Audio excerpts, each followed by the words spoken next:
Hello everyone. I hope you can hear me. Um,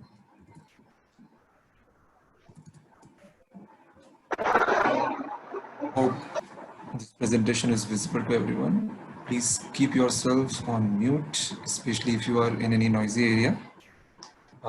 Maybe we will see more participants trickling in after some time, but let's get started now. Welcome for this evening to remember and reconnect with each other. So it has been a very good year for us in terms of meeting new people and connecting with new people.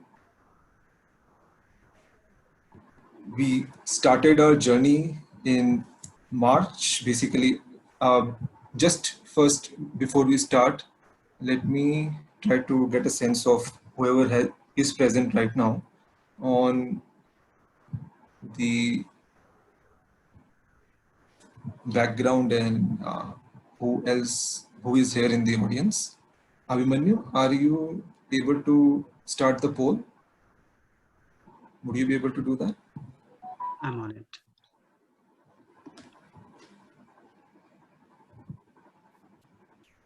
It's on.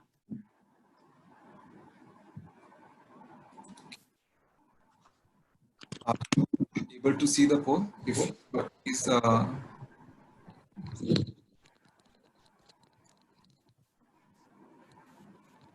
I'm not able to see it, so I hope that others are able to see it.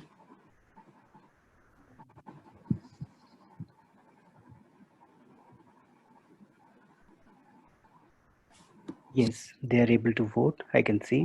All right, good. So I won't be able to share the results here. Maybe you can just tell us in terms of percentage what you get. Sure.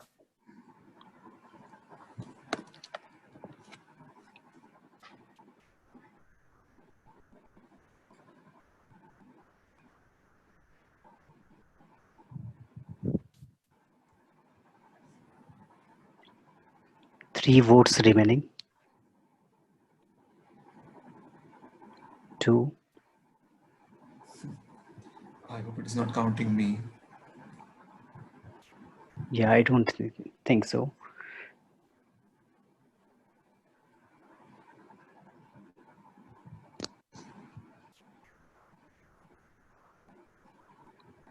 All right, 11 out of 13 have voted. So 91% are female, 9% male, 18% student, 9% faculty, 45% professionals, 18% startup ecosystem, 9% in transition or others. Okay. And any past attendees? Yes. Any new attendees, basically? I'm just checking in. There are a couple of. Most of them are past attendees, I think.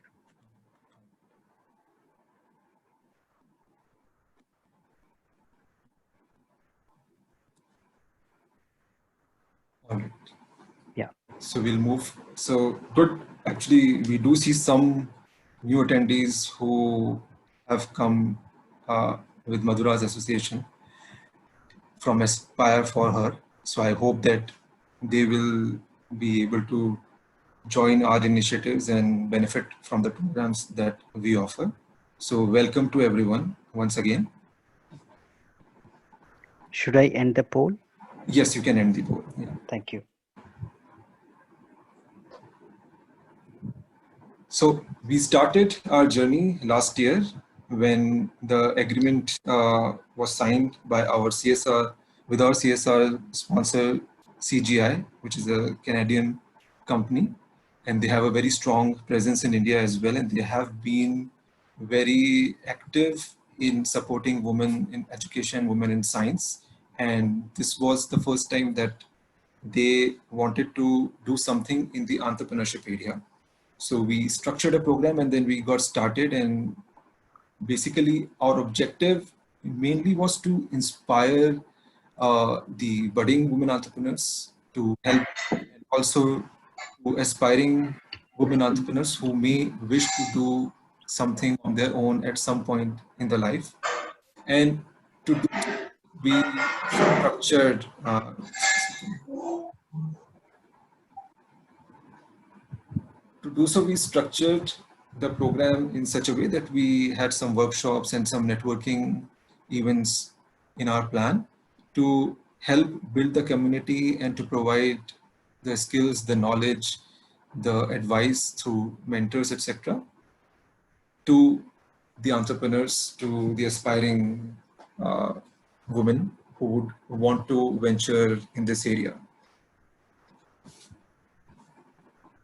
And our target audience is basically any woman, whether at IIT Bombay or outside, whether a student or staff or not associated with IIT Bombay, but with a desire to do something entrepreneurial, desire to learn about entrepreneurship, and also anyone who is actually right now involved in doing something in entrepreneurship. And some events where we are not limited by capacity or where we are actually featuring a woman entrepreneur, we had it open to everyone because we felt that this needs to be known, this needs to be learned, this needs to be kind of inculcated in the mindset for everyone to understand what women are doing, how they are achieving. So we really had an ecosystem approach, and the proof of the pudding, I guess, is in that we have a very active WhatsApp group where women are interacting and helping out each other and encouraging each other. So that way, some movement has started, and we hope that we can, continue it and do much more on that. So these were the events that we did over the course of the year. And if you joined earlier, you probably saw some of the pictures from these events, some glimpses from these events. And all in all, we had about 171 participants attending at least one of these events. Some attended multiple events.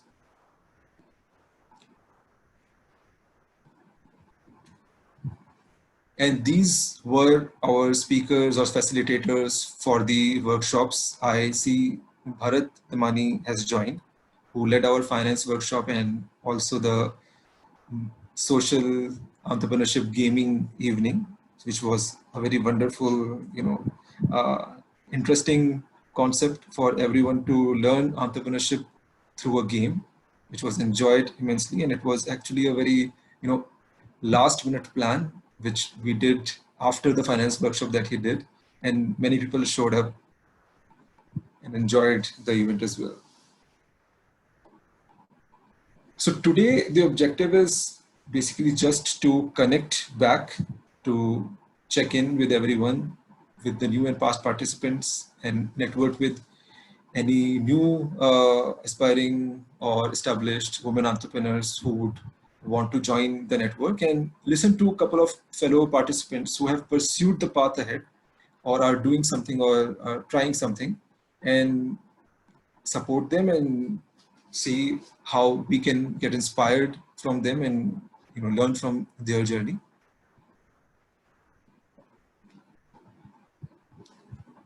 And the agenda, basically, we will have two of these past participants as speakers, Madhura and Meenu. And then we will do a brief question and answer round. And we will then break out into breakout rooms to do some targeted networking. And then we'll share some lessons that through our programs, we have gathered some insights that we have seen emerge from close to 100 teams which we have mentored or which have been part of the programs where we have been involved with.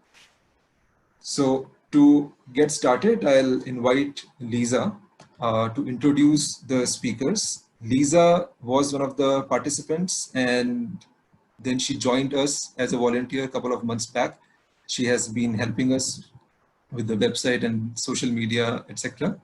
And she is just going to her second year in computer science undergrad degree at IIT Bombay.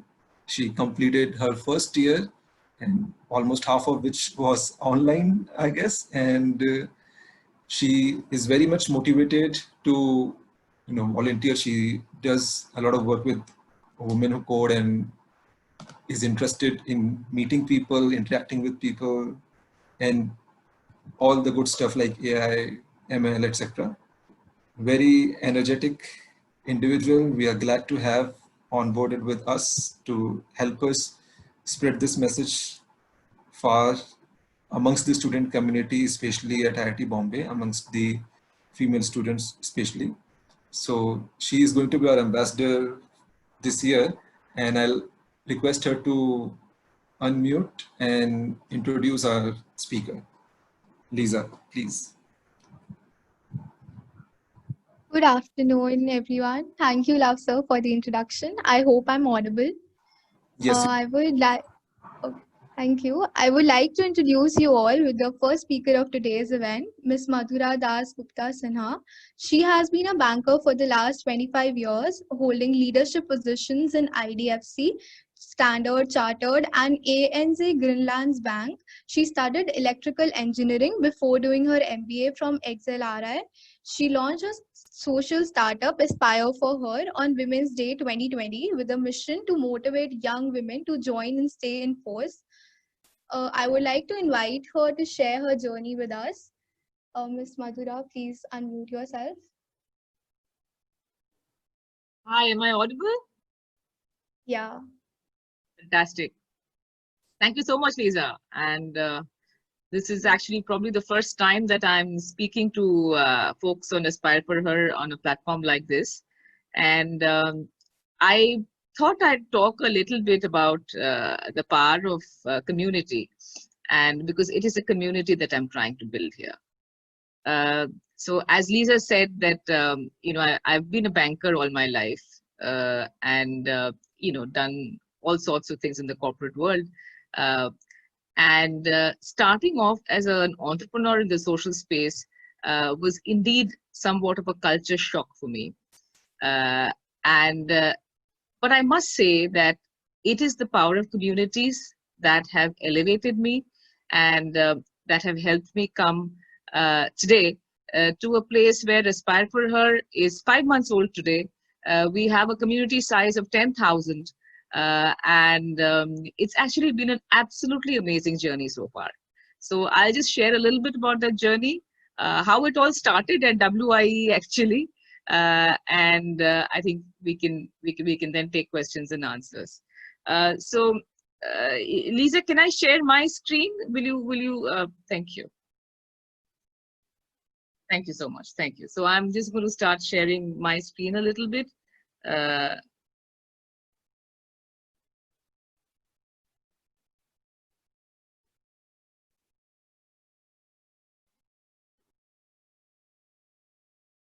Is my screen visible?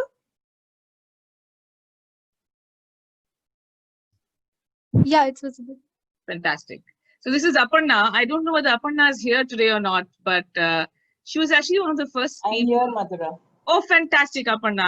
I can't see everyone somehow, you know. Yeah, I'll rename myself. Oh, you renamed yourself. Okay, all right. Okay, thank you, Aparna. And I wanted to start with her because she was one of the first people I spoke to about Aspire for Her. In fact, as she and I are fond of joking that Aspire for Her was almost conceived on her desk. This is her standing in front of the Desai Sethi School of Entrepreneurship poster, and she is, making the Each for Equality sign. And this picture was taken on Women's Day when we actually launched Aspire for Her. I think what I saw in terms of the energy of the ecosystem at DSE that day, at the whole entrepreneurship ecosystem, startup ecosystem in IIT Bombay, it gave me a lot of courage. It gave me a lot of optimism, and it gave me the sort of passion to also really start off into trying something out completely new, which I was completely unfamiliar with. I met love that day. I met Abhimanyu, and I think throughout the journey at WIE, I met many amazing people, including Lisa, and that fantastic evening that we had on that social entrepreneurship game, which really also gave me a lot of enthusiasm. I think Bharat sir is here, and I thought that was absolutely amazing, and it gave me a lot of enthusiasm going forward. So thank you so much to the Women in Entrepreneurship IIT Bombay community. I think I wouldn't have started without you guys igniting that first spark.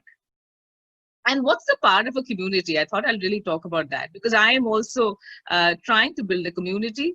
And how do I see a part of a community? So I've got these two very random pictures over here, and I thought I'll just explain the part of a community as it has played out in my life. So Aspire for Her was born on Women's Day 2020, so which makes us just 5 months old today. And you know, we believe a lot in communities. We believe in a community of mentors, of role models, and I'll talk a little bit about what role each of them play. We believe in a community of aspirants, members, people who are in the women who are in the 18 to 25 age group, who are trying to pursue a path of awesome careers. We believe in a community of supporters. Most of you in this room today will be like supporters for us, you know, who actually elevate us, inspire us, and ensure that we actually go further. So the first picture I have here is that of Nita Lulla. Nita Lulla came on to one of our webinars yesterday. And in my normal life, I would have never, ever thought that I would speak to Nita Lulla, let alone be in a webinar with her, have a sort of a private conversation with her, or anything else. But it all started because one of our members of Aspire for Her said that, you know, ma'am, I want to pursue a career in fashion designing. You know, you don't seem to have any mentors who are experts in that space. And, you know, I just put this up in our mentors group. And I said, hey, you know, can somebody help me with somebody who can help out in fashion designing? I really don't understand that space, and do help me. And one of our mentors immediately, you know, just said, just hang on a minute, and got us Nita Lulla. And, you know, Nita Lulla, as you know, she has designed costumes for 300 films. She is one of the icons of the fashion industry today, and said, Nita would love to address all the members of Aspire for Her. Just talk to her and get her on board. And yesterday she had the first session. We had a absolutely, you know, huge, obviously turnout of people who wanted to just see what the legend was like, and had a great conversation with her. The next picture I have here is of trafficked girls of Murshidabad. And you know, why I'm talking about them is because our partner, Anudeep Foundation, who's also a part of a community today, actually works with these trafficked women of Murshidabad who have now started working and you know, who started actually working as entrepreneurs. And when the COVID you know, problems started happening, and they realized that many people in their village, the same people in the village who had probably sold them off, you know, in the human trafficking sort of you know, ecosystem, they said many people in their village have nothing to eat, they have nothing to do, and they are earning 8,000 rupees a day. And they decided that they would actually give in a part of their earnings to help people in their village affected by COVID. Those same villagers who had actually been so against them and who had pushed them into lives of ignominy. So I thought that was a very, very, you know, sort of a poignant story. And Anudeep is actually helping us with underprivileged girls getting educated as a part of our college outreach program. They're in digital skilling, and that's also a part of our community. So I just wanted to tell about these two stories so that I sort of tell you about how the community can help, support, inspire, and elevate you. So introducing Aspire for Her Foundation, and I'm just going to ask a couple of, I somehow can't see the chat box over here, but I'm just going to try and see if I can just get the chat out, or I'll stop sharing my screen maybe for a bit. Yes, let me just get the chat out. I'm going to ask a question to all of you. And you guys can just keep putting your answers in the chat box. So India is a great country, but there are some gender statistics from India which are not so happy. So I just like to ask one question here, and you can just put in whatever thoughts you have. In terms of in the Global Gender Gap Index, there is this element of economic participation and empowerment of women. The Global Gender Gap Index is taken out of 153 countries. 153 countries are evaluated on it. What is India's rank? Anyone?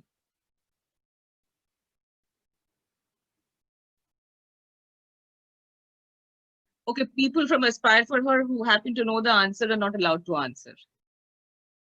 I see only one person. Come on, guys.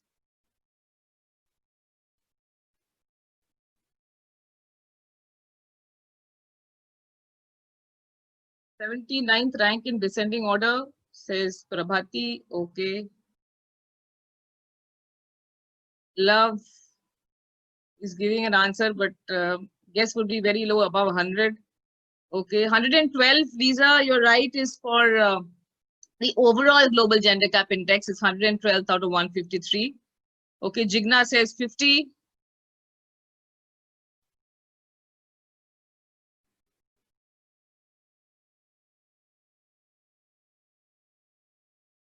Okay, so let me give the answer. Let me give the answer to everyone. And it's a really sad answer here. This is, remember, this is for the economic participation and empowerment out of the Global Gender Gap Index. India is 149th out of 153. Okay, it's not a happy story. Tell me which country is just above India in this? Another quick poll.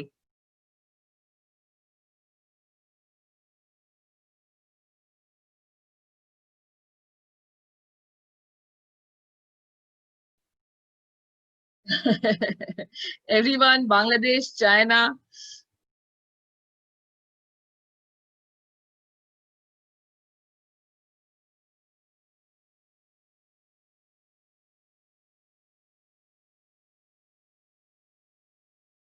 Okay, Pakistan, Sri Lanka, China, fantastic.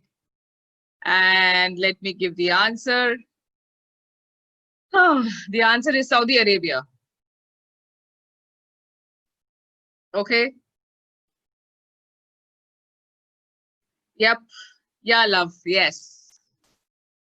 I know what you feel. Okay. So I know what you guys feel, right? I mean, this can't be happening to us. This doesn't seem like it's happening. People around us seem to be doing better. Women around us seem to be doing better. But what the hell is happening in our country? And when you hear that, you know, from the time that perhaps when I started working 25 years back to now, the percentage of women in the workforce has steadily been declining. And it's not a happy story out there. And I'd just like to sort of tell you that I think there is something that we need to do, all of us need to do to bridge this gap. And that's the reason why we started something like Aspire for Her Foundation. So Aspire for Her Foundation is a social startup. It is built to ensure that we get people to move, women to move from aspiration to action, to get more women motivated to join the workforce. And what we are doing essentially are these 5 pillars. We're working on these 5 pillars. We have a bunch of mentors and role models. We have about 60 of them right now. And Aparna is attending here. Aparna is definitely one of them, and a very strong one at that. So mentors and role models are from various walks of life. They are corporate leaders, CEOs, CXOs. They are very successful entrepreneurs as well. I'll in fact show you some of them on the entrepreneuring side. And you guys are most welcome to have conversations with them. We are opening up learning opportunities for young women who are just starting off their careers, because there is a lot of confusion in their minds about what they want to do. And what we are hoping is that through learning opportunity partners like IBM and VMware and edX, we will give them lots of career-focused learning opportunities and get new doors and windows opened in terms of careers. So career previews, the third pillar that we work on, is a very, very active space again, because we look at, it's the heart of what we want to offer. We try to give a 360-degree career preview of what lies ahead. The lady you see here in this, every week we come up with a career preview. The lady you see here is from Facebook. She leads their engineering team in Silicon Valley. We look at entrepreneurs of all kinds. We look at people who have been successful in their corporate careers, and you're most welcome to just tell me if you're interested in being featured in one of our career previews or talking through a webinar like Neeta Lulla did yesterday. We have webinars. We have a very, very buzzing platform. We have webinars every week. And we have lots of excitement. Usually we have our own comic strip. We have our own Medium channel wherein the users themselves write in some of their blogs, etc. Of course, we are very, very active on social media. We will share the social media handles on the WhatsApp group that we have. You're more than welcome to follow our work and to try and see if you would like to be a part of the community in some way. What we're looking at is the fourth pillar that we're looking at is the 3E model, which is either employment or entrepreneurship or higher education, which leads to one of these. Of course, we want to make entrepreneurship more aspirational. As all of you are budding entrepreneurs here, I do know that, I'm sure you know that in India, only 2% of the finances actually find their way to women entrepreneurs. I think that's another number that we really need to change. The fifth pillar is a very strong community, is a peer community that we're trying to build. Because we are in the 18 to 25 age group and we're looking at young college women and motivate them, most of our work, if you see our social media, if you see our artwork, if you see blogs, etc., all of them are almost completely done by our peer community, community of ambassadors, community of members. We have a month-long program called the Ambassadorship Program, and we just launched the fifth one this month. It goes every year, every month it becomes a little more exciting and a little bigger, and the ambassador community keeps just giving us so much. These are some of our mentor entrepreneurs. We have Soumya Rajan, who runs India's best-known wealth advisory firm. We have Sanjam Sahi Gupta, who is a very unlikely champion of women in a very unlikely industry. She runs a maritime, industry, maritime company, and she's a big champion of diversity in the maritime world. We have Rael Padamsi, who needs no introduction. She's a theater personality. We have Nayan Mitra, who is a social entrepreneur who works on with her own company called Sustainable Advancements, and the name says it all.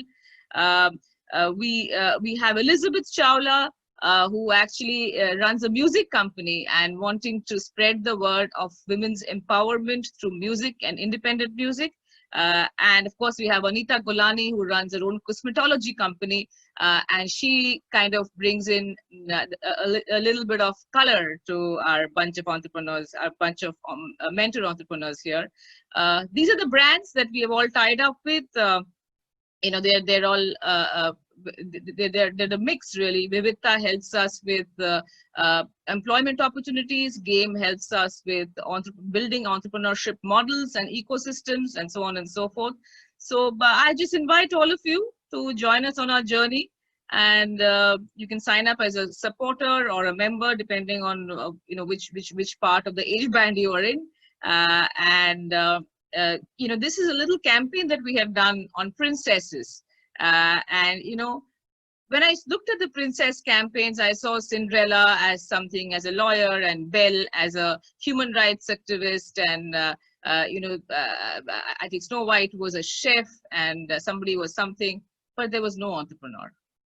And I think that's the message that I leave you with. Next time that we do a princess campaign, we would like to have an entrepreneur, startup entrepreneur as an aspiration, and let's all make entrepreneurship more aspirational. Thank you.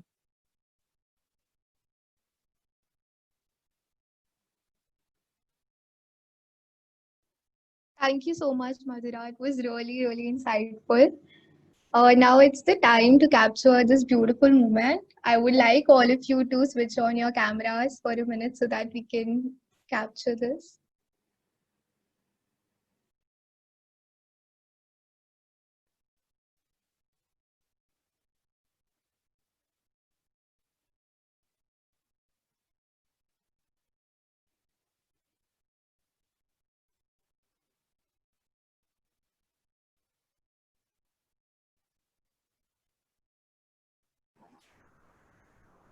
Requesting everyone to switch on the camera just for a few seconds. You're all looking very good.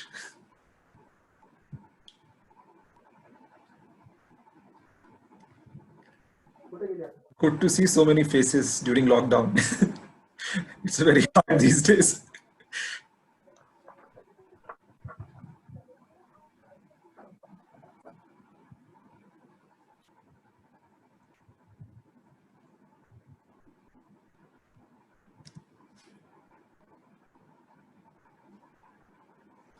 Good to put a name to some of the faces, some of the some of the names that we see on the WhatsApp group actually. Yes, yes. Fantastic. Yes, that's nice. Some of them were trying to join. I hope we managed to get all of them to join. Most, I think, we don't see anyone in waiting room right now, so. They must have joined then. Yes. Bharat sir, hi. How are you? Very good. Hi, all well. Excited to meet all of you online. Yeah.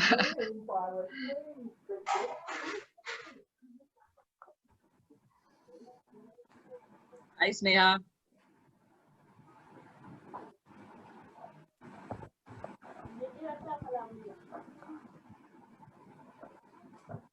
All right, I guess others may not be able to. We may be having bad network. Yeah. Hello everyone. Hello.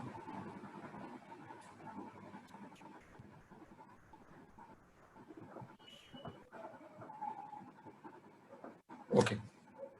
So we will move further.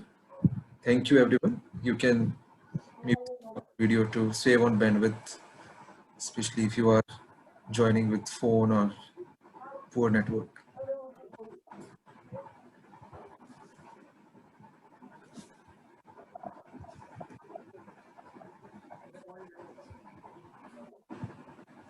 We now move on to our next speaker, Ms. Meenu Pallai. She's currently the user experience designer at Carry More, US. She is highly enthusiastic about education, edtech, and learning, and is always open for discussions and curious to listen and understand people. She also founded her startup Sketchnotes last year. I heartily invite her to talk about her journey with all of us. Can you please unmute yourself? Yeah, thank you, Lisa. Thank you. Thank you, Lau. Thank you, Abhimanyu, for giving me this opportunity. So, hi all. Myself, Meenu Pillai. I am National Institute of Design graduate. I then rest what Lisa said. Thank you, Lisa, for your introduction. So, Thank you. So I think you are going to really enjoy the time because I have a lot to share about my experience, entrepreneurial experience, which talks about things not to do while you're a startup. Because I am still struggler. I am struggling to start again and again, which is ending. So I would like to start with my hometown. So I belongs to a small temple village, which is in Kerala. Since childhood, I wanted to become a designer. So I was not aware much about design and the design education. So what from television, magazine, I got the information that design means fashion designing. So I decided to pursue my career based in fashion designing. So I wish I could have met Madhura that time. I could have got a shortcut to my career, but I didn't. I ended up in engineering college. So I just wanted to finish engineering and come out of that engineering college so that I can open to the world. I can start my career as a designer, but it was a long struggle. I knocked almost all the doors for getting a career, for getting a job in design, but no one wanted to because with an engineering degree background and I was not having that skills which a designer should have. At last, I managed to get a job which was paid 6,000 rupees and my PG rent was 9,000 rupees. And I was doing all sort of clerical job there, taking photographs, making banners. Rather than a designer work, that's all I was doing. Then I was forced to come back to my hometown. Then I was here at hometown. I looked around. I could see so many schools in and around my area. Within 10 kilometers, there are nearly 18 to 20 private schools in my area. So I decided to start from there. So all the schools are having uniforms with same pattern and when I was small kid, I was having the same pattern uniform. Then I thought there should be some upgradation. So I decided to design uniforms for these organizations. I designed and I approached these people. They said if I can provide ready-made garments in bulk, they are ready to do that. So I got the orders. Whomever I was approaching, I was getting the order. Then I was sort of overconfident that, okay, my idea is working, then I can go ahead. So I went, initial orders were 5,000 pieces, 10,000 pieces, which I could manage. And I got under school order without looking at my size, my capability. I took the order, and that is where the struggle started. So it was 77,000 pieces, 35 lakh order, and which around 15 lakh was my profit, and the project was of around 3 months. So I took the project and my struggle started. I couldn't judge myself. I couldn't forecast anything. I couldn't analyze things, and it ended up in mess. I was working, reworking, 3 months project extended to 1.5 years for finishing the project. I couldn't forecast when I had to sign an agreement while taking the fabric from the fabric manufacturer that there will be 5% color variation in every lot. I couldn't think there can be some mistake happen. After manufacturing, when the uniform trousers came to me, one trouser was having around 4 colors. I couldn't forecast that. Then I decided I should stop this business because I'm not running, or I'm not able to see things which is right, which is not right in front of me. I'm not able to analyze things. I'm not ready to approach people. I'm not ready to collaborate. I'm not getting into networks. So I realized all these things. So I decided to educate myself further. I joined National Institute of Design and I graduated by 2017. I worked with Wildcraft. I worked with Export as chief designer and product strategist for safety equipment. That time I was in Mumbai, and I started brainstorming my startup ideas. That is how I entered up WIE program. WIE program, the environment, it helped me a lot. It gave me lots of courage. High paid job, I quit. I quit and I started my agri-based business. Me and my husband, we went to Odisha. We were targeting tribes of Odisha who were cultivating Kandamal haldi. So we decided to export those haldi, which was of high value. The tribes were not able to connect with their vendors, and they were not having much exposure. So they were selling their haldi in the lowest rate. To avoid that, we decided to work on them. So all sudden uncertainties happened in my life. Me and my husband got separated, and this was my dream startup. I worked a lot. I quit my job, and lots of insights which I got from WIE program, the network, everything I used in this startup, which I had to end there. So I had a stillbirth 3 months back, and it was like I had to start from zero, but I was not having the feel that I am starting from zero, because WIE program, it gave me lots of insight. More than that, it gave me a group of people. So I was not that active in WhatsApp group, but I was individually approaching everyone. So I was getting all the insights, I was getting the support. More than that, I should mention this name, Vaibhavi. She was my moral support when I was going through all these things. Thanks a lot, Vaibhavi. Thanks a lot, WIE program. It doesn't end there, because the insights which I got from you guys and the inspiration which I got from the women group which we have in WIE program, I wanted to use it. So to get out of this, to heal myself, I started sketching. I started listening to podcast. I started listening to podcast. Then I decided to combine this two. That is how I ended up in creating SketchUp, that is Sketchnote. So currently I create Sketchnote for Silver Lining for Learning, which is podcast created by a group of professors from Harvard University and Arizona State University. I do SketchUp for Daniel Duet. He is head of IDEO community. I do SketchUp for Shan Lonster. He is CEO of Urban Discovery School, California. In process, I'm creating a sketch note for Michael Worthington. He is professor from California Institute of Arts. I'm creating SketchUp for his online course module. So this helped me to heal myself, bring myself, build myself, and it helped me to gather confidence again. So for survival, I joined back. I had to join full time. I joined as a UX designer with US based company Carry More. Here I haven't ended my entrepreneurial dream. Sidewise, I am working on it. I'm working on my another project, so which soon I will be able to talk about it. It is OpenReach. So I cannot put WIE program in words that how it helped me. It is not just business entrepreneurial skill support. It is not just emotional support. It is something. The group is the only group which exists in my WhatsApp, which is unmuted. I every day follow what everyone is doing, what everyone is updating. Aspiration with Aspire, which is by Mathura. So I follow that as well. So I got so many inspirations from you guys, and it helped me a lot. Thank you for giving me this opportunity, and thank you for being there for me and for many others. Thank you, Lau. Thank you, Abhimanyu, and all other co-hosts. So that's it.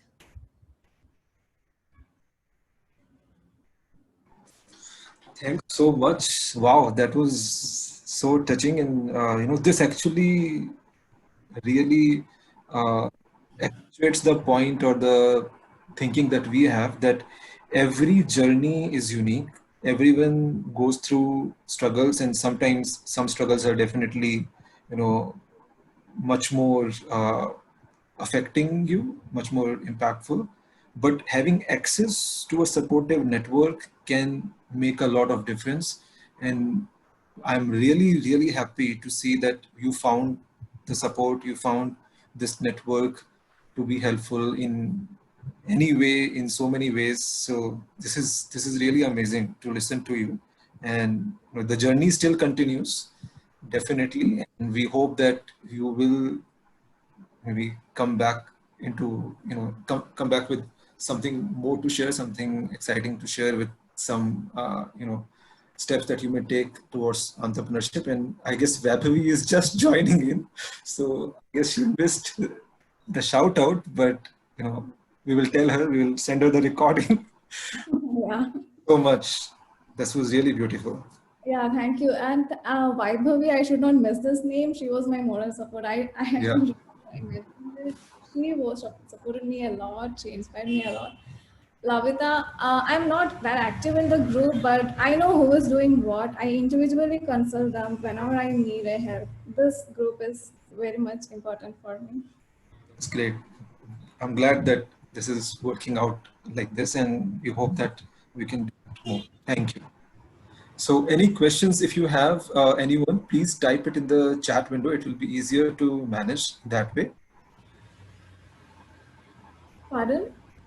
I'm just asking the audience that if they have any questions to ask you or Madhura, they can type in the chat window. And I can see from the comments that people are very inspired and really touched with your story, Meenu.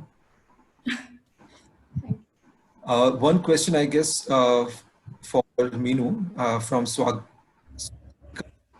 Are you still working on improving education? Yes, I wanted to get into this because this COVID situation, and during this COVID situation, I stay just beside a government school. I studied in that government school.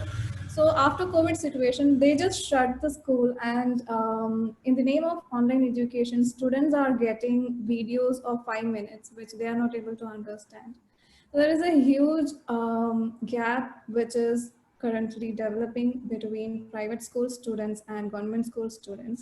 So government school students, parents, they cannot afford private schools. Still, they are forced to afford that, and they are putting all their kids to private school. So I wanted to work on this situation. So yeah, I am working on it. OpenReach is my startup which I am working on, which is sort of based on creating solution for the problem. I guess one question I have for Madhura, uh, first about one of the statistics that you shared, or maybe it's anecdotal, or there is some statistics. There is a decline percentage of women in workforce. Why is it so? Why is it? We would not, think of this to be this way. It's very counterintuitive. So, any thoughts on what is happening? Yes, thank you for the question. It is counterintuitive, and that's what also set us thinking before we started. So we did a little bit of a survey to figure out why is it so, and what we figured is that so what's happening with increasing prosperity in India is that a lot of the women are being encouraged to raise families at home. While more and more women are getting educated, if you actually see the percentage of women graduating, it's 53%. So which means that more women than men are actually graduating. This is a catalyst study that I'm referring to here. What is happening is that because it's now seen to be okay to stay at home and to raise the family, and not to actually use your education into some sort of economically productive sort of use. I think that's what is really coming out. And that many of the women are dropping out because of that. Many of them are not joining because of that. These are of course anecdotal stories about somebody who's just gotten engaged and the in-laws have just told her that, the women in our family don't work, even in today's day and age. And she's just given up a very successful, lucrative career that she's worked on for years to get it going. So these are the things which are actually happening. The girls also, the percentage of women in the labor force right now is about 24%. So which means that, it's a very low percentage. And this number was in the mid 30s about 20 years back. So that's what I mean when I say so. This is for India or India. This is India. It's India. Okay. Okay. It's India data, but it is correlated. I mean, all countries are basically evaluated against this data. Okay. So they use the same parameters to measure the statistics. All right. And one question, maybe both of you can take it. So what, if any, surprises did you find in your journey? So for example, whether you assumed some things to be hard, but they were made easy with some help or some trick, or things that you assumed to be easy, but they turned out to be super difficult. I think I'll probably take it first. If Meenu is all right with that. Yeah. So I'll talk about the first one. I think the whole power of community really it brings me down to that, because when I started, I had a very sketchy idea of what I wanted to do, and you know what it was like. I remember. Right? Yeah. You remember that conversation in Aparna's room. So I had a sort of a sketchy idea. I wouldn't say sketchy. I didn't know what I wanted to do, but it was a very much smaller version of what we are actually setting out to do. And the reason why we have, reached a stage which is much bigger and where the dreams are much bigger as well and the aspirations are much bigger is because of the community. Because the mentors constantly, they encourage me, they allow me to do new things, they push me to do new things, in fact. Okay, they say, hey, listen, you're not doing this, you're not doing the college outreach program. And then when we started going to colleges, then they said, oh, but you're not looking at the disadvantaged students. Why are you only looking at one part? And I had thought that I will look at disadvantaged students also at one point in time, first generation learners and all of that. But I didn't have the, the bandwidth, so to say. But the bandwidth multiplied, because I had so many people who just came forward saying that, we will do this for you. We will do this with you. So that there are many, many mentors, and Aparna knows a lot of them, who just come forward and they just said, listen, we want to be with you on this journey. It's a movement. And they just open doors, they come up with new ideas, they help in execution of those ideas. So I think, to me, the way that the role that the community has played as a whole, it just cannot be undermined. And it made life a lot easier. Meenu, would you like to take any part of that question? I don't have anything such really to share with because I'm still struggling to figure out what it is exactly. It's full of surprise. And yeah, the difference what I figured from my past and current is connecting with people and interacting with who actually work in this field is helping a lot to figure out, and it is giving a shortcut to understand what exactly we should do with. Yeah. Cool. And any message for your audience here who are thinking about starting or, are, evaluating their own choices in this regard? What would you like to say? What would you like them to remember? Okay, so yeah, anyone can start the way I started. If you want to start in a perfect and not perfect, want to start good enough way, please connect with communities like WIE, attend such workshops and connect with the group, discuss your ideas, and always be open to interact with the community. Always be open to accept things what others are saying. Always get inspired by. So I actually, I don't know what I should say because I haven't seen success yet. I'm still struggling and it is there in my mind, but I will not step back. I will never step back. I will be always going ahead and I will work till I achieve the dream that I wanted to be entrepreneur. I will be working for that. So I don't know how to advise. It is struggle. Of course, everyone will be struggling. If you start or not, you will be struggling. So let's start and struggle. Perfect.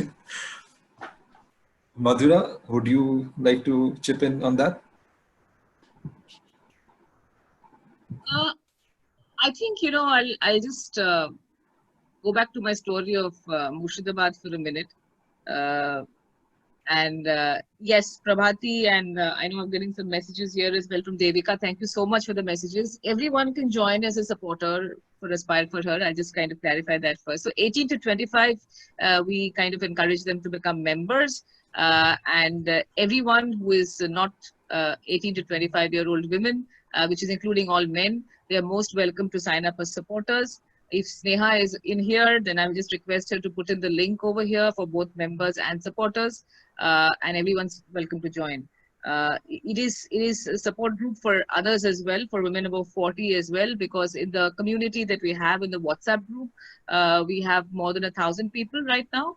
Everybody finds support there. And if there's anything that you wish to discuss with us or want to talk to a mentor or want to talk to anybody else for that matter, people find lots of opportunities in that community. So you're most welcome to join, Prabhati. So coming back to this whole piece, there's an echo. Is it all right? Can I talk? Yes, go ahead. So coming back to this piece, I'll just go back to the women of Murshidabad and who are using their entrepreneurs in their own right, and they're using their meager 8,000 rupees income into actually enhancing the community. And that's what people say about women entrepreneurs. Because women entrepreneurs, I think they create jobs. They not only just create jobs, they create jobs and they enhance the community and they elevate everybody around them. I think that's what's being said of women leaders today in the entire COVID situation. I think we just need to have more women think that entrepreneurship is aspirational. It's not so difficult a journey that we'll all fail, and that therefore the safety of an employment opportunity is better for us. I think we just need more women to feel more enthusiastic about entrepreneurship, and organizations like WIE are just doing that, and more power to them. Thank you. Thank you so much, everyone. So now it's time for us to do a little bit of networking, and we have planned it in a structured way, but let's see. I'm not sure how many folks we have in different groups, but the way we have planned is basically we have 4 rooms depending on the interest areas that everyone selected when they registered for the event. So one is more on the tech, IT, AI, ML, blockchain focused. One is healthcare, medtech, health tech. One is on edtech education, and one is social impact. So these were the 4 which came out most prominent from the 10 options that we had. And so everyone kind of got either the first priority or the second priority that they had selected out of 3 priorities. And in case they missed out selecting their second or third priority, we have allotted you the room. So we will now move you to those rooms. You will have 20 minutes to chit chat with each other, get to know each other, find out ways how you can help each other today or later. Just make the connection for now. And there is one task that we thought may make it a little bit engaging and interesting. So pick one person in that room, and it should not be reciprocal. So if, let's say, me and Madhura are in the same room, then if I pick Madhura, Madhura cannot pick me. She would have to pick someone else. And then this way there will be like a chain, and find something inspiring. Everyone has something interesting, inspiring, good about them in their journey, something inspiring about them, and with their permission, introduce them to the world that you know. So do a short post on LinkedIn. This is just a sample, just an example. You don't have to exactly write these words, but you can use this if you are running out of ideas. Otherwise, be creative, it's up to you. But just be, creative and generous in your expression, and just connect people forward and tag us when you do that, the DSSC LinkedIn page, and we will reshare. So this will be really, really encouraging and really helpful. So now I will request, and we will share this right up if you need, or email if you want to get the specifics of this. So let's move to the breakout room. I hope we can do this without any technical glitches.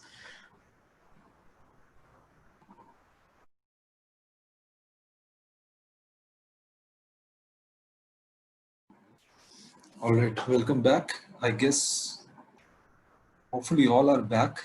No one exited the meeting by mistake, or they can otherwise join again, hopefully. Before we get on to our next topic. Love, I think a few people are yet to join in. Yeah. Group B1 or something. Yeah. So we had very few participants, and B1 actually no one showed up. So we only had, I think, B4 in B1. No, what I mean is the names who are listed under B1 and B8. Some of the names don't seem to have come back. That's what I'm saying, that either they exited the meeting by mistake. Okay. Because the rooms are closed now. Right. So don't know where they are. I hope they can re-click the link and join. Sure. So, and before we move, I hope the session was interesting for interacting in a closer group, and hopefully some interesting connections will come out. This was an experiment for us this time, and maybe we can do this, especially in this Corona world where we may not get to meet face to face in a physical space, but we can use these features and technology to still be connected to each other. Before I move on to my presentation on the lessons that we have learned from our experience of coaching, mentoring almost 100 teams through different programs at IIT Bombay in partnership with others, etc. I'll request Professor B. Ravi, who is the professor in charge for this IIT School of Entrepreneurship, to share any comments that he may have. Professor Ravi, please. Yeah, Dr. Lau, am I visible, audible? Yes, very clearly. I suppose that's the first question to ask. On the phone you say hello, but on the phone you say hello, but here you say am I visible, am I audible? Yes. So Actually, I must confess to everyone here, including Mr. Bharat Damani. I'm very happy to see you here. That I actually sent a message to Love saying, let me be a fly on the wall. I'm in a zombie state today because of just meeting up to 4. I had a meeting and now I have another meeting from 6. The whole week has been like that. So this is a new normal, I suppose. And all of us staring at some kind of a flat surface and then talking to walls. I wonder how people from 100 years back will find our world, the way we are all behaving in front of screens. But having said that, I think I feel very charged up now. It's like a battery charging, listening to some of you. I was doing some parallel processing. Some reviews had to be submitted by 6, but still I have had kept an ear open, and it was really, really wonderful to see. I think I remember Meenu Pillai. I listened to part of her story and I said, wow, what a story. And here is a never give up kind of a strength. I think we all can borrow from that strength, and I think the world needs more people like that. So, Meenu, if you are still there, you can count one more fan for yourself. Okay. Thank you, And sir. Madhuraji, as usual, of course, is good. I think I'm hearing you for second time now. And all the people who were in the one breakout room, I think that was healthcare breakout room. I think Jigna, Devika, Swagatika, Radhika, Sharika, Kaul, Vishal, right? Am I right? Vishal? No, sir. It's Vishwal. Vishwal. Okay, maybe. Yes, sir. So good, very nice. Gender neutral name in a sense, which is very true. So good. So I think it was wonderful to listen to all of you. I must mention that I'm along with Dr. Love and Aparna ji and everyone else at DSSC. We have a small team, but we are extremely committed. Sometimes I would say, I want to get some Hindi dialogue right. Even if IIT Bombay doesn't want us to do, we will still do it. We are committed to entrepreneurship, and although we sometimes do not get the kind of support that we wish we get from everyone else, all stakeholders, I think we are very clear. Entrepreneurship is here to stay, and I think it is India's moment in the sun to seize this opportunity in the next, I would say, 3 to 5 years. And I think everything, all the stars are getting aligned, whether it is anti-China sentiment or whether it is some kind of a nationalistic fervor, thanks to various reasons, whether it's government's complete, they're putting literally finishing touches on, whether it is an education program. We heard yesterday all the entire, from HRD minister to prime minister to later on, we had a whole day event yesterday. Other reason why I'm completely in a zombie state. But it was amazing that the kind of thought that has gone into, kind of homework that must have gone into in rolling out all the policies, whether it's startup policy or the digital policy earlier, now it is education policy, health policy. I'm kind of linked to the medtech sector, so I know what has been happening in the last 3 to 5 years. It's absolutely a lot of things have been rolled out. Of course, sometimes India is good in rolling out policies and laws, but implementation sometimes suffer. But I think it is for people like us, common citizens, you and me and others, to kind of seize opportunities. I think we Indians also are very good at, kind of not complaining. But I think this is a time which has come that we should complain.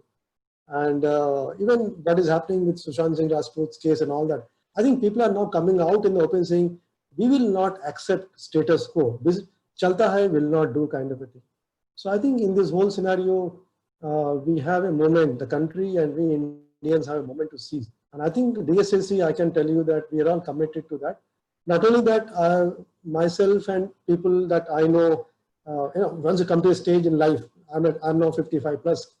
I think we ourselves cannot do much, but I think we have now several set of resources, mostly connections, and we know some information here and there. We can, I think, put resources in your connections or connect you to the right person kind of a thing. So don't hesitate in dreaming big. I think that's the biggest sin I would say in our life, that we should not regret thinking that we should not die with the regret thinking that I should have tried something and I had an opportunity or I had a window or I had a. So I think we should not do that, and none of us can be excused for doing that. So please, I would say dream big, and we're all there with you. And particularly when it's entrepreneurship, I was very happy to see, I think at least one breakout room was about education or social impact. Healthcare, I'm myself very well connected. Just let us know what we should do. These are my immediate comments. One quick 2-3 thoughts was that I was thinking that this event name itself, Reconnect, I'm thinking it is so nice. It could have been said We Connect also, WIE Connect or Reconnect, both are fine. But Dr. Lau, maybe you could also ask every participant today and maybe others, what else they think that we should do or could do for them, you know, apart from, of course, correcting them like this with each other and so on. For example, could we think about some kind of a newsletter kind of a thing once in 3 months, you know, where we just list down either their own experiences or some new opportunities, I don't know. And of course, what Madhuraji said about workforce reducing from 35 to 24, bit of a shock to me also, because we know from China that I think it's like almost every woman also works there. I think they have set the world standard, I think, in terms of women in workforce. Maybe even as much as or maybe more than US, I don't know about that. But India, I think we have to inch towards, I think 33 is like the minimum basic standard, right? I mean, and 50% would be great. And I think with this pandemic situation, and work does not mean anymore 9 to 5, right? I mean, come on, right? It could be that your economic, see, finally what is work? Anything is work also. You know that, I know that, and GDP itself may be wrongly calculated. But I think the way world recognizes is when you get paid for something in cash or whatever it is.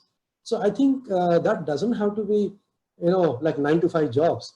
And entrepreneurship is the best thing. I mean, you can do 2 hours per day and still, you know, and be having very satisfactory kind of a thing. End of the day, it's all about contentment in your heart when you go to sleep to every day, right? I mean, I would define that as something good. And of course, gives you happiness and all that. So I think we should look at, and I would tell Love also. So they said, no, what is it called as? It's a new gig economy, right? Is it what is called as gig economy? So if everyone is a consultant to everyone else, you know, I think that's what it means, I suppose, right? So and you get paid for that. Great. I mean, so I have a lot of random comments like that, but I don't want to take your time. And I thank you, Love, for forcing me into the room. I wanted to fly on the wall, but he forced me in. But I'm happy to be here. I'm happy to commit our support. And I think you're just listening to all of you, I feel now more energetic. So what more can I say? Thank you very much. Thank you so much. That was really good. And I would ask everyone to write in the chat box what ideas they may have and what they think would be good for us to initiate. So you can throw in your ideas. So we are planning out some activities for the year, and we would love to read that input and take that into account. So this chat history will be saved with us. So just from now on, whenever you come up with an idea on what we should be doing, what can support you. Thank you so much. So we'll move to the presentation.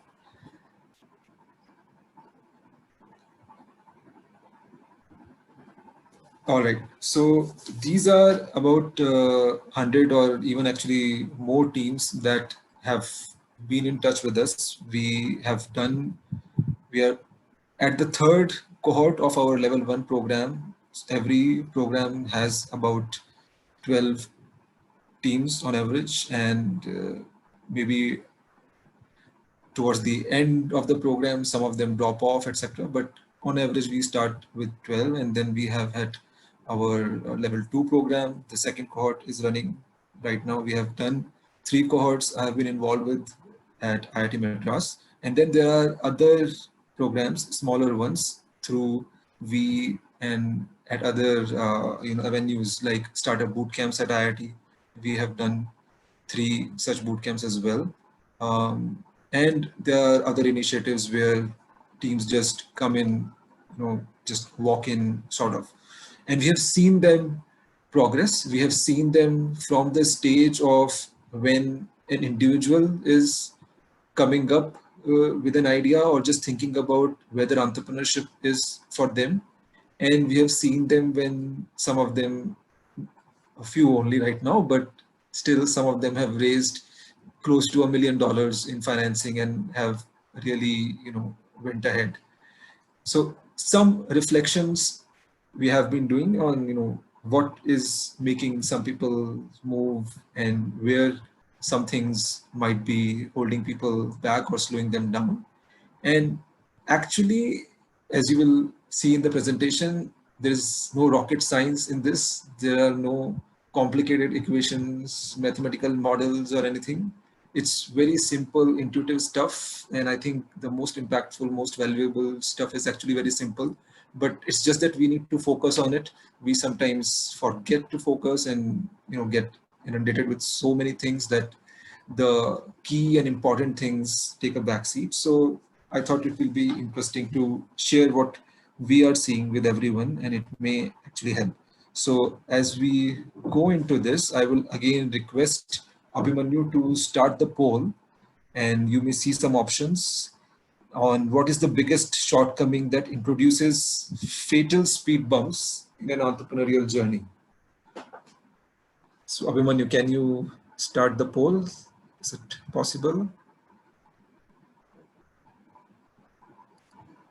Yes, it's live now. Okay, perfect. And maybe you can publish the results after it's done so that everyone will be able to see it, and just read out to me. Sure. Just tell me the top option that is picked up. Customer interest and team dynamics. So which one is the top one? Let it finish and then we'll see. Sure. Let everyone input. Yeah.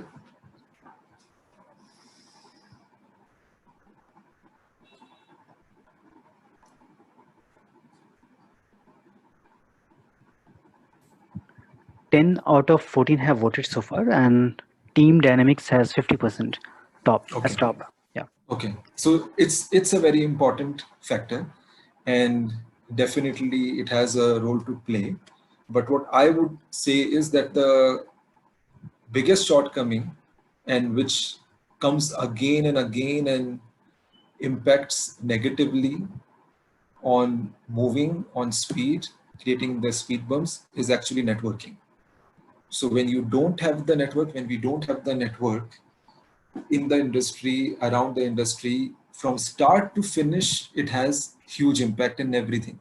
Even if you have succeeded with the team, even if you have succeeded with the customer idea, you have something useful that the market may need, there are so many things during execution that you need to pull together.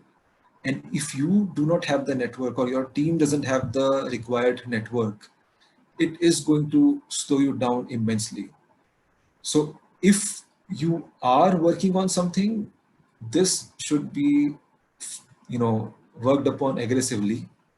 And if you are not working on an idea, if you're not working on something, then this should be one thing that you should be working on. Because build your network, it takes time to build, connect with communities like we, Aspire for Her, or any other interesting places that you find. But this community, this network, you never know when someone will be of help and when you may be of help to someone. But this we keep seeing as a recurring theme, even with the teams who have gone through the initial struggles of the team and idea, etc. And biggest reason for startup failure, so as you guys have been, thinking, it is that many times the idea is our idea. We may have felt the need, or we have envisioned the need, but in reality, the customer interest doesn't exist, or there is no real customer, at least in the numbers, which will make a business sustainable. And if that is not there, then you may start to, you'll need to wind down at some point. So many times we either start too soon without understanding, without the homework, or sometimes we might be ahead of the curve. Sometimes you might be working on something very breakthrough. We have seen it now numerous times that the teams were highly capable and they were very talented. They were working on some very advanced technology, but when they went into the market, they realized that no one in the market was ready, and in fact they had very basic needs which were unmet. So there was a huge disconnect between what they understood of where the tech is going and what the tech can do, but what the market actually needed.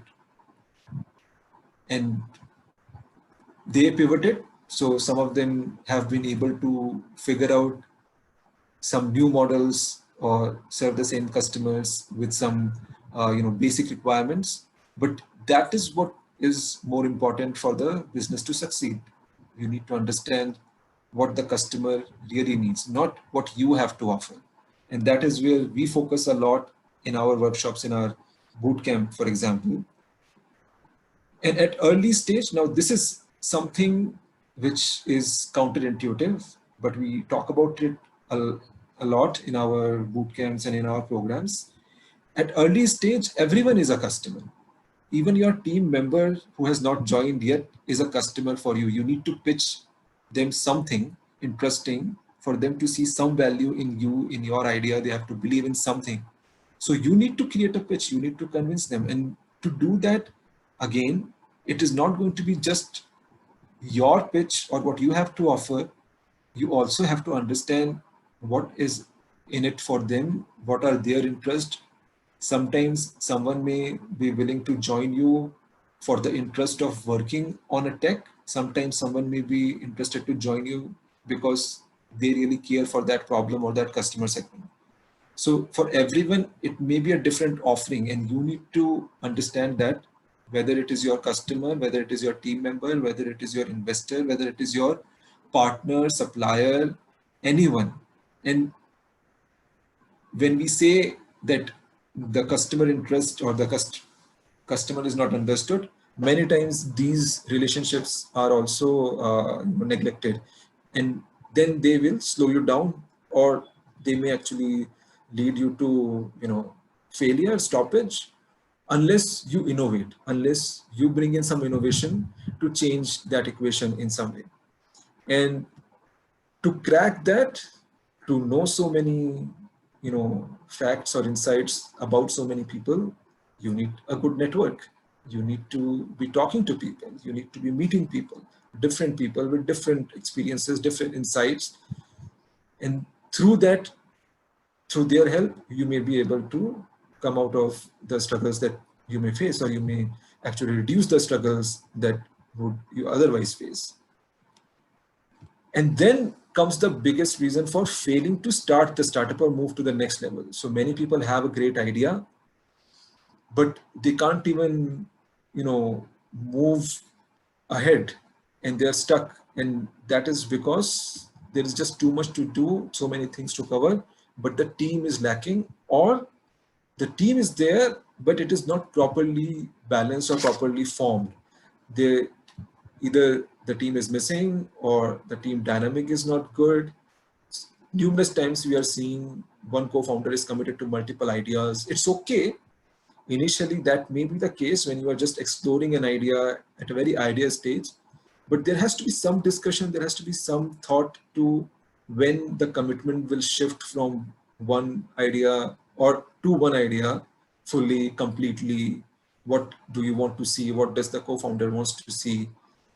Because otherwise, other people may start to challenge the arrangement, and they may not be able to invest, or they may not want to invest so much time and energy with you when they don't see the team fully committed.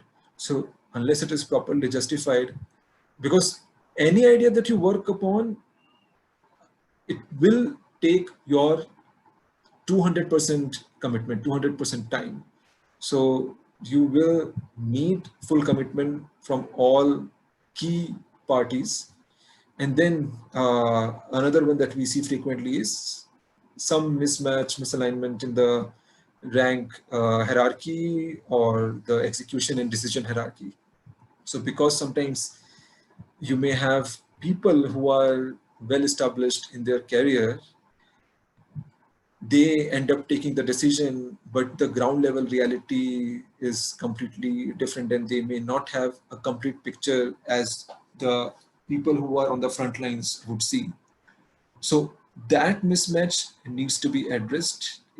The team dynamics, the team functioning, and who actually is going to add value to the team and who actually is going to add a brand to the team needs to be completely understood while you structure the team, while you discuss how everything will function for you to be able to be productive, to be able to be not negatively impacting each other's interests and motivations.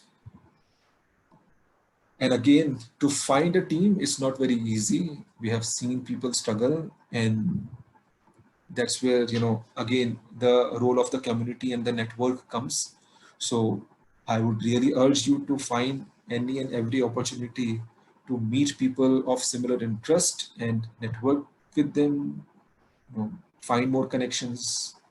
When we host a mentor hour session, for example, sometimes if you find someone who is very interesting and is in relevant area, just show up, try to just, connect with them.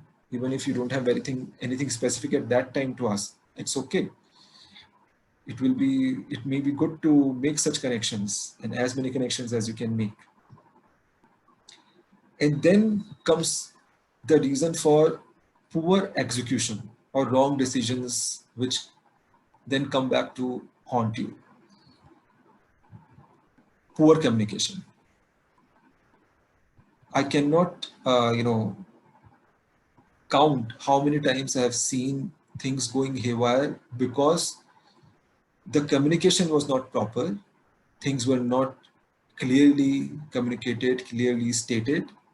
Everyone had different idea in their head about what they were doing, what they were discussing, or why they were agreeing into an agreement. Sometimes it is just completely missed, and sometimes it is just dealt with, but in an incomplete way. But it can be very detrimental, and this is something that everyone needs to get a hang of as much as possible. So it can lead to expectations not aligned, or sometimes the discussions are deferred. And when these discussions actually happen, by that time things are charged up. So the fair distribution or fair discussion, which may be fair, may not seem fair at that time. So that's why these things need to be preemptively discussed and chalked out, and communication is the key. You need to learn to communicate. If you are taking the path of a founder of a startup, this is going to be one prime job that you will need to take upon yourself. Become a chief clarification officer. It will take 40% to 60% of your time initially, just clarifying things with everyone, just making sure that everyone is on the same page and is rowing the boat in the same direction. It's not that everyone has their own ideas and is looking at a different target and the boat is just moving in circles or just sitting at that same spot. So this, if you can do nicely, you can achieve a lot with even a small team. But if you fail at that, the team size will not matter. It will just be a chaos and everyone will be confused, and also it affects the morale. So there's something that I would really request you to focus on. And there are some, if I have to list top 5 skills, there are some skills that I have seen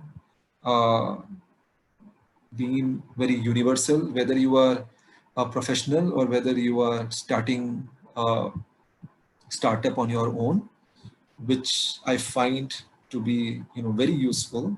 So one obviously is networking, then communication, and then leadership. So here it's not always about the top-down leadership, but you need to lead people, especially if you have big name, big ego advisors, etc. on your board or on your team. You will need to influence them too. You will need to convince them too. So leadership is just about convincing and influencing and getting the communication right and getting the team to move in the same direction, look at the same goal, and be very objective about it. Being able to inspire them to do that, understanding them, and then giving them what they need. But this needs to be done for everyone, no matter whether they are younger than you or older than you. You will need to inculcate this skill and apply it. And then time management, more so in this COVID era, where you may have your home responsibilities, like everyone is right now, without any help, etc. And then you still need to work on your ideas or your ventures or your job, etc. And time management, with the digital tech adoption that we have seen, it has not become any easier to manage the time. There are now more distractions than ever. So being able to focus, being able to manage your time is one of the most important skills that will help you in long run. And then project management in a very specific sense of actually managing multiple people, assigning tasks, ensuring that things are done on time and resources are distributed properly, etc. So all this can be actually learned from some courses and programs, etc. rather quickly. But all the others, the first four, you will need to do. Unless you do it, it's just theory.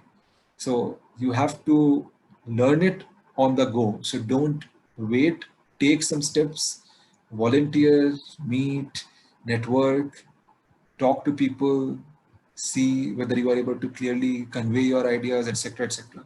So start to implement on all the rest, and your learning will happen. And this I have been talking about since 2011. Actually, that's when I first made this list of 5 skills when I was teaching at the Young Entrepreneurs Program at TiE Boston. But it is, I guess, now time tested. It's still true for even today's world and today's era, and I would still stick by it. And then there are a couple of more points that I've seen and I feel we need to address or we need to keep in mind. So one is that every journey is unique. You have seen our 2 speakers, and you probably know that your own journey might be a little different or maybe more different than them. And when the journeys are unique, the challenges are unique. You can take some learnings from others, you can take some advice in how they acted, but in general, what I feel, that advice and that learning is more about how do you keep the balance between what you need to achieve and what is really the right thing to do. And if your values, your drivers are in the right place, then you will be able to come to some decision, some conclusion, some resolution, which will be uniquely suitable for your journey. So if you're surrounded by good people, and if your head is in the right place, you will be able to overcome the challenges. And sometimes some challenges may take more time, but there will be challenges which are very unique to you, and you will need to think on your feet. You will need to be creative, you will need to be innovative in that sense. And problem solving is not limited when we talk about, what problem are you solving? So that's the beginning, that's the germination of your idea, that's the germination of your startup. But it's not limited to the customer need. You will need to be solving problems every day, every moment, whether it is the problem of network being gone for an employee, or whether it's a problem of something that they are personally facing and you need to manage their emotions and your work, whether it's a problem of getting the investors, or managing 2 advisors who are now who may now have different opinions on a topic, and you need to take a decision. So there will be problems, and they will be all different kinds of problems. That is going to be your primary job, to solve the problems and not let problems come into the way of getting your team to execute things. That is going to be your primary job. Just keep cleaning the area so that they can do what needs to be done. And you have to think of everyone's interest. It's not just your interest. You need to be holistic in your approach and really understand what all the stakeholders will need, whether it is your team members, employees, advisors, customers, regulators, etc. And that's how you need to come up with solutions which will be long lasting, which will stand by and stand the test of time and will not fail you. And always try to be your best, no matter where you are, what are you doing, your values, ethics, morals, always take the higher ground. You are always under constant watch, no matter whether you are doing something or not doing something. You will be watched by your team members, by your customers. If they can see you, your social media or whatever, anything you throw out there will stick and people will remember it. So be careful in your conduct. Don't be too haphazard, and be your best in your dealings, in your conduct everywhere, every time, so that you don't have to regret anything of any sort, and you can sleep peacefully whenever you go to bed, and you will always be proud of any decision that you make. It's not the outcome that matters in the long run. It will always be how you felt, whether it is the right outcome or the wrong outcome, but what was your approach and how you took that decision. So you will need some creativity, some innovation, some empathy, and some integrity. That will complete the picture. And overall, I would just urge you to be helpful and respectful with each other, with the community, and let's build this community that way. And then you and we will see the magic that will unfold for everyone here. What's next? So we are still in the planning stage. Hopefully within a month or two, we will start to launch the series of activities. Your inputs are welcome. Please put in the chat box if you have something to write.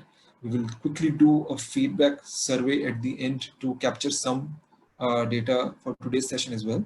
And stay tuned via our webpage that has been now launched with the updated information, thanks to Lisa, and our social media handles as well.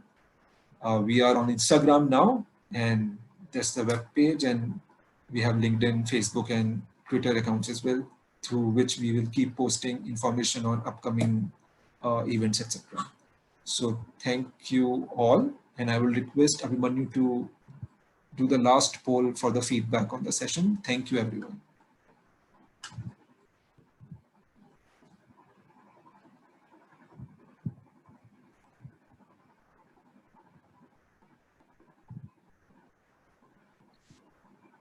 Request everyone to please take the feedback.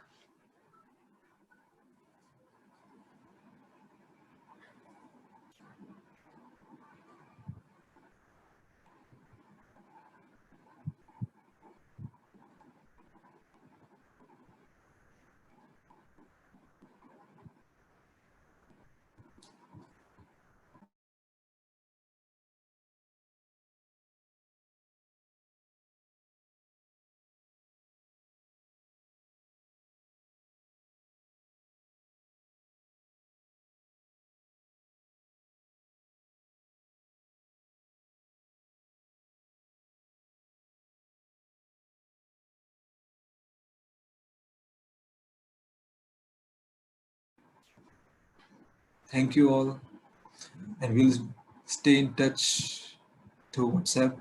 I know most of you are already there.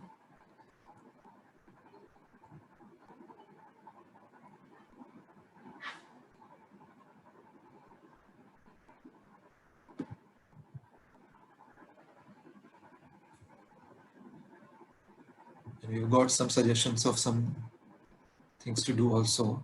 We'll keep that in mind. We'll note all these and drop in any suggestions you have in the chat box before you leave. on things and initiatives that you would like to see.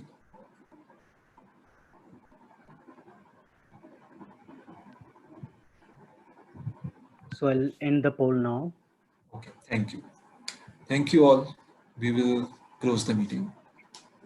Just